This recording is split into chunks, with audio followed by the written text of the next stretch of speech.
Ortodoksët, katolikët dhe protestantët festuan dje Pashkën, ringjalljen e Jezus Krishtit. Besimtarët ortodoks kremtuan festën e Pashkëve në kishën e Shën Gjergjit dhe Shën e Premte në drejtimin e Atgorit, kurse besimtarët katolik në kishën e Shenjtëve Pali dhe Pjetri në drejtimin e Don Pavlit. Kjo ditë festive u shoqërua me vezën e kuqe që është karakteristike e kësaj feste, me urimin e besimtarëve për njëri tjetrin për shpresë e dashuri, tingujt e këmbanave, me qërinj të ndezur për veten, familjen dhe për lutjet e ndryshme të besimtarëve. Në të dyja kishat u dha mesazhi se ringjallja është një moment reflektimi shpirtëror dhe ripërtëritje vlerave të besimit, mirësisë dhe mëshirës. Krishti u ngjall.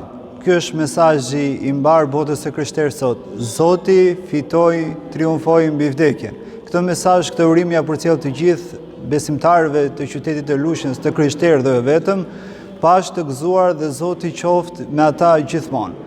Zoti t'i bekoj dhe t'i shitëroj edhe t'i drejtoj ata drejt shpëtimit.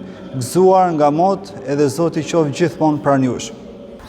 Ditën e parë të javës në mëngjes, ende e pa dalë drita, erdhi Maria Magdalene te varri dhe pa se guri ishte hequr prej varrit.